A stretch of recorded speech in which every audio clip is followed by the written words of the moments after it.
Nagsisimula ang pelikula sa pamamagitan ng pagpapakita ng isang lalaking nagngangalang Byung-do.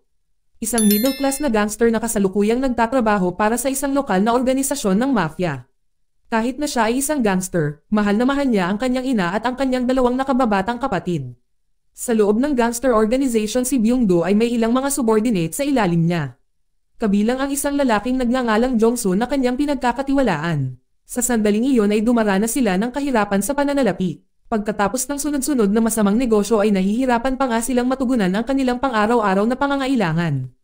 Ngunit ang kanilang magkakapatid na samahan ang nagpapanatili sa kanila sa mga mahihirap na panahon. Matapos matagumpay na mangolekta ng utang mula sa isang kliyente si Byung-do pagkatapos ay direktang nakikipagpulong sa kanyang amo na nagngangalang Sang-chul upang ibigay ang pera kay Sang-chul. Pagkatapos na magbibigay ng maliit na bahagi ng pera kay Byung-do at sa kanyang mga nasasakupan. Gayunpaman si Byung-do ay nakiusap sa kanya na dagdagan pa ang pera dahil ang kanyang mga nasasakupan ay kasalukuyang nahihirapan sa buhay. Kailangan din niya ng maraming pera para sa sarili niyang pamilya. Gayunpaman ay tila mas lalo lamang itong ikinagalit ni Sang-chul dahil wala talagang siyang pakialam sa kanyang mga nasasakupan at nag-iimbak ng mga nakolektang pera para sa kanyang sarili. Pagkatapos ay nakipagpulong si Byung-do sa pinuno ng organisasyon na si President Wang. Sa sandaling iyon pinupuri ni President Wang ang pagganap ni Byung-do sa kanyang kamakailang trabaho at inanyayahan si Sang-chul na mag-inuman ng magkasama. Hindi tulad ni Sang-chul, si President Wang ay tila mas nagmamalasakit sa kanyang mga nasasakupan. Kung saan iminumungkahi pa niya kay Sang-chul na hayaan si Byung-do na pamahalaan ang bagong gambling room na pinaplano nilang buksan. Habang sila ay nag-e-enjoy sa kanilang oras, si President Wang ay nakatanggap ng tawag mula sa isang prosecutor. Dahil dito tinanong niya si Sang-chul kung may problema ba siya sa prosecutor. Magalang siyang tumanggi, sa pagkakataong iyon ay hindi pa rin nangangahas si Byung-do na kalabanan ng direkta ang superior niya kaya nanatili siyang tahimik. Kinabukasan na nagdiwang sila sa pagbubukas ng bagong gambling room at medyo gamaan ang loob nila dahil may extra income na sila para itaguyod ang kanilang mga pamilya. Pagkatapos noon ay biglang sumulpat ang childhood friend ni Byung-do na nagngangalang Minho at pumunta sila sa pinakamalapit na kafe para magkita. Sa kanilang pag-uusap, si Minho pala ay isang direktor ng pelikula ngayon, at ang kanyang kasalukuyang proyekto ay isang gangster na pelikula. Para mapahusay ang pagiging tunay ng kanyang pelikula, si Minho ay in-interview si Byung-do na tinuturing niyang isang tunay na gangster. Biglang nakatanggap si Byung-do ng tawag kung saan ang isang karibal na gang ay umaatake sa kanilang bagong gambling room saka siya nagmamadaling bumalik. Ngunit huli na ang lahat, dahil nalaman nilang nawasak na ang lugar at umalis na ang mga sumalakay. Nang malaman ito ay nagpasya si Sang-chul na magdeklare ng digmaan at atasan si Byung-do na tipunin ang kanilang mga puwersa. Gayunpaman sa daan si Byung-do ay tinambangan ng kanilang karibal na gang patungo sa tagpuan. Kahit na mas marami ang kalaban na gawa nilang lumaban, si Sang-chul at ang kanyang mga reinforcements ay dumating ng huli. Ngunit na-control nila ang sitwasyon. Sa gitna ng kabuluhan ng hindi sinasadyang nasaksak ni Sang-chul ang isa sa mga kaaway hanggang sa mamatay ito na nagdulot ng problema. Dahil ang pag-aaway ay karaniwan sa gangster na mundo. Ngunit ang pagpatay ay isang napakaseryosong bagay. Dahil maaaring masangkot dito ang mga pulis. Si President Wang pagkatapos ay tinasa ang sitwasyon sa pagitan ni Sang-chul at Byung-do. Kung saan nagpasya si Sang-chul na magbayad ng kompensasyon sa karibal na gang at nagpasya si Yang Pil na kanyang subordinate na kapareho ng ranggo ni Byung-do na makukulong sa kanyang lugar. Nagpasya rin si Sang-chul na bigyan ang mga nasasakupan ni Yang Pil ng kontrol sa bagong silid ng pagsusugal bilang gantimpala sa pagprotekta sa kanya. Dahil sa desisyong ito nadismaya si Byung-do dahil sa mawawalan siya nagdagdag na kita. Ngunit nanatiling matatag si Sang-chul sa kanyang desisyon. Pagkatapos nito inihatid ni Byung-do si President Wang sa bahay. Pagkatapos makumplito ang kanyang pakikipagpulong sa paiskal na pinangalanan si Park ang taong nangiistorbo sa kanya sa loob ng mahabang panahon. Pagkatapos ay pinag-usapan ni Park ang mga isyu niya kay Byung-do at nagbahagi ng karunungan sa kanya sa paggawa nito. Sa pag-uwi na pagtanto ni Byung-do na hindi siya maaaring magpatuloy sa ganito. Dahil mayroon siyang mga kakayahan sa pagtugon sa kanyang anak at pamilya. Kaya kailangan niya ng isang paraan upang isulong ang kanyang karera. Kaya bumalik siya sa bahay ni President Wang at kinuha ang gawain para tapusin ang taga-usig.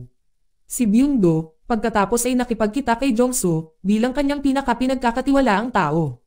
Sa kabila ng mga panganib, pinagkatiwalaan ni Jang-soo ang desisyon ni Byung-do at sinunod ang kanyang plano. Kinabukasan inimbitahan ni Minho si Byung-do sa isang reunion sa elementarya. Kung saan binalak ni Minho na muling pagsamahin si Byung-do sa kanyang dating kasintahan sa paaralan na si Hyunju. Sa sandaling iyon nalaman ni Byung-do na may interes pa rin sa kanya si Hyunju at sinubukang buhayin muli ang dati nilang relasyon. Habang nag-e-enjoy sila sa oras na magkasama, si Jong-soo, pagkatapos ay tinawagan siya. Pagkatapos niyang makakuha ng sapat na impormasyon at handa ng isagawa ang kanilang plano. Kaya nagsimula silang sumunod sa prosecutor at maghintay ng tamang sandali. Bagamat ito ang kanilang unang trabaho ay naisakatuparan nila ang plano ng perpekto. Pagkatapos na mawalan ng kakayahan ang Paiskal, si Byung-do ay natanggap ang pera na inaasahan niya kasama ang paggalang ni Pangulong Wang at maging kanang kamay nito. At pagkatapos ay nanumpa silang hindi na magsasalita sa sinuman upang hindi sila at ang organisasyon ay madamay.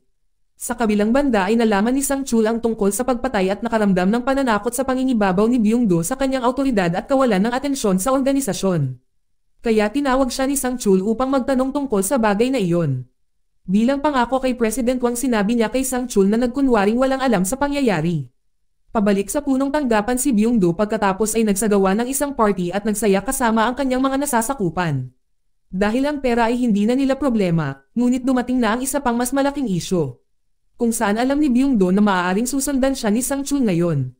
Kaya nagpa siya silang mag-strike muna habang inihahanda nila ang plano nila. Saka si Byung-do ay tumulong kay Min-ho na mangalap ng material para sa kanyang pelikula. Kung saan tinanggap niya sila sa kanyang punong tanggapan para makipag-usap sa kanyang mga nasasakupan para mas maintindihan ang buhay ng gangster. Pagkatapos noon ay sinubukan din ni Byung-do na lapitan si Yeonju sa bookstore na pinagtatrabahuan niya. Nang araw na iyon ay ang araw ng kasal ng kapatid ni Sang-chul, kung saan binalak ni Byung-do at ng kanyang mga subordinate na isagawa ang kanilang plano doon. Sa mga sandaling iyon kumilos ng normal at naghintay ng tamang sandali, unang kinuha ng kanyang mga nasasakupan si Young-pil. Ang kanyang pinagkakatiwalaang tao ay wala roon upang protektahan siya. Si Byung-do pagkatapos ay sinundan si Sang-chul sa banyo at doon natapos ang kanyang buhay. Pagkatapos ng lahat ng mga pangyayaring iyon, ang buhay ni Byung-do ay iba na kaysa noon. Pagkatapos ay naging mas mabuti kaysa dati, kung saan siya na-promote at nakakuha ng sapat na pera upang lumipat mula sa dati niyang tahanan. Ngayon si Byung-do ay hindi na isang mababang antas na gangster at mas kumpiyansa siya at sinubukang lapitan muli si Hyunju. Pinakiusapan pa niya itong lumabas para sa isang dinner date pagkatapos ng trabaho. Sa kanyang promosyon, si Byung-do ay pinagkakatiwalaan na ngayon na humawak sa negosyo ng real estate ng organisasyon at nagtrabaho sa isang marangyang opisina. Si Min-ho pagkatapos ay binati siya, habang nag-uusap pa sila tungkol sa kanyang paparating na pelikula. Doon ay may kahilingan si President Wang para sa kanya, kung saan gustong maging artista ang kanyang anak. Nang marinig ito masayang tinanggap ni Min-ho ang kahilingan. Sa sumunod na araw, binigyan ni Byung-do ng sapatos si Hyunju. Ngunit bago pa niya ito maibigay, nakipagtalo si Hyunju sa manager nito. Dahil meron pala silang relasyon noong nakaraan. Nagseselos ang manager nang makita siyang kasama si Byung-do noon. Kaya sinubukan siyang pilitin ng manager na bumalik sa kanya. Sinubukan siyang tulungan ni Byung-do na makaalis sa sitwasyong iyon. Ngunit nanatiling mapilit ang manager, kaya lumabas ang gangster side ni Byung-do. Kaya binugbog niya ang manager. Dahil sa pangyayaring ito natakot sa kanya si Byung-ju, dahil dito ayaw na niya itong makita. Talagang naduraj ang kanyang puso, dahil napagtanto ni Byung-do na hindi lahat ay maaaring tanggapin ang kanyang paraan ng pamumuhay. Pagkatapos ay uminom siya at inilabas ang lahat at tinawagan si Min-ho para humingi ng tulong sa kanya. Sa pinakamababang punto, nalaman ni Min-ho ang madilim na bahagi ng buhay ni Byung-do.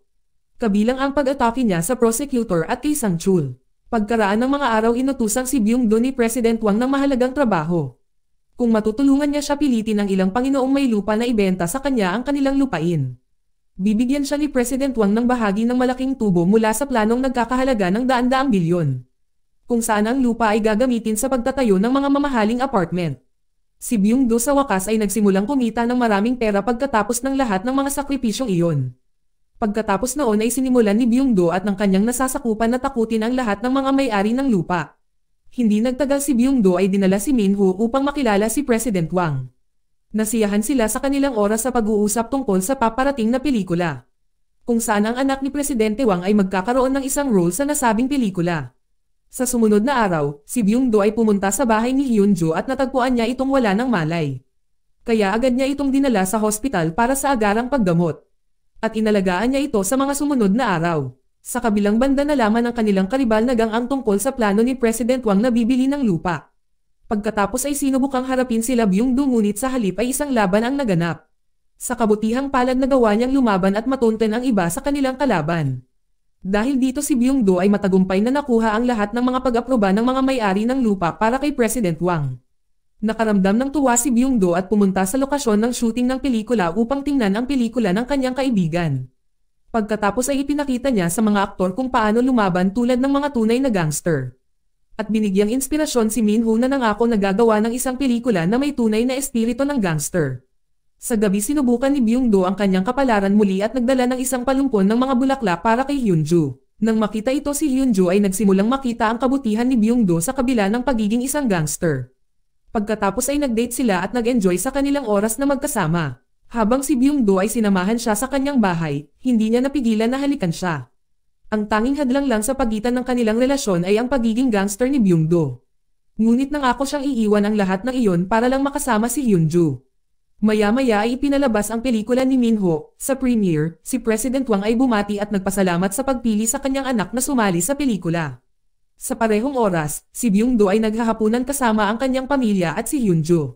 Matapos mapanood ang premiere ng pelikula, si President Wang ay agad na tumawag kay Byung-do at inutusan siyang manood kaagad ng pelikula dahil parang may kakaiba. Mabilis na nadiskubre ni Byung-do na ang pelikula ay naglalarawan ng maraming kaganapan mula sa kanyang nakaraan kasama ang pagtapos sa prosecutor. Lumabas na ginamit ni Min-ho ang sinabi ni Byung-do sa kanya ng palihim. Pagkatapos noon ay agad na hinarap ni Byung-do si Min-ho tungkol dito. Tila hindi tahasang isiniwalat ng pelikula ang kanilang pagkakakilanlan. Ngunit napatunayan nito na hindi mapagkakatiwalaan si Min-ho. Si Byung-do pagkatapos ay binalaan si Min-ho tungkol sa mga kahihinatnan kung siya ay nag-leak ng higit pang impormasyon laban sa kanilang gang. Sa kabilang banda, iminungkahi ni Jong-soo na alisin si Min-ho. Dahil ang panganib ay masyadong mataas, ngunit ito ay ikinagalit ni Byung-do na nagresulta ng pagtatalo ng dalawa. Sa ibang pagkakataon, nalabag sa mga utos ni Byung-do, nagpa siya si Jang-soo na kidnapin si Min-ho. Ngunit hindi para tapusin, kundi para siya ay takutin lamang bilang babala sa kanya. Samantala si Byung-do ay nagulat kay President Wang na ang lahat ay kontrolado. Dahil hindi naman binanggit ni Min-ho ang kanyang pangalan sa kwento. Kaya ipinagpatuloy nila ang pagdiriwang ng tagumpay sa luxury apartment plan. Ang hindi nila alam kung ano ang ginawa ni Jong-soo kay Min-ho. Kinabukasan nakipagkita si Byung-do kay Hyunju para bigyan siya ng espesyal na regalo. Biglang dumating ang mga pulis para arestuhin siya. Ngunit nagawa niyang makatakas sa mga pulis. Habang si Hyunju ay nalilito sa mga nangyayari. Sa sandaling iyon alam ni Byung-do na bininte siya ng kanyang kaibigan sa pulis at nanatili siyang mapagpakumbaba. Sa gabi ay nakipagkita siya kay President Wang at nangakong aayusin ang sitwasyon sa pamamagitan ng pagpapaalis kay Min-ho palabas ng bansa. Ngunit hindi ito madaling gawin iyon dahil sumikat ang pelikula ni Min-ho at naging sikat na siya. Si Byung-do pagkatapos ay nakipagkita kay Jong-soo kung saan nagsisisi siyang hindi nakinig sa kanyang payo. Nang malaman ito handang tumulong sa kanya si Jong-soo at ayusin ang anumang sitwasyon. Si Byung-do pagkatapos ay ibinigay ang kanyang mga nasasakupan kay Jong-soo pagkatapos niyang umalis. Hindi nagtagal matapos magsimulang lumapit si Byung-do kay Min-ho para tapusin siya sa isang party. Sa sandaling iyon ay nagawa ni Min-ho na makatakas. Ngunit naabutan siya ng mga nasasakupan ni Byung-do sa labas ng gusali. Pagkatapos noon ay pinuntahan ni Byung-do kung saan dadalhin sana si Min-ho ng kanyang mga nasasakupan. Ngunit pagdating ng isang hindi kilalang grupo ang lumitaw at pagkatapos ay inatake siya. Sa kabila ng pagiging marami ng kalaban, nagawa niyang dumistansya sa mga sumalakay ngunit nasugatan siya. Nang mga sandaling iyon ay nakahinga ng maluwag si Byung-do nang dumating ang kanyang mga nasasakupan. Ngunit sa kawalan ng kung saan ay bigla siyang sinaksak ng kanyang mga nasasakupan ay nagtaksil pala sila at pinatay siya. Tila pinangunahan ito ng kanyang pinakapinagkakatiwalaang kanang kamay na si Jong-soo. Habang si President Wang kasama si Min-ho upang pag-usapan ang mga ideya para sa hinaharap na mga pelikula. Samantala si Jang-soo ay sumali sa pulong na pinalitan si Byung-do bilang kanang kamay ni President Wang. Dito nagtatapos ang pelikula. Salamat sa panonood kaibigan.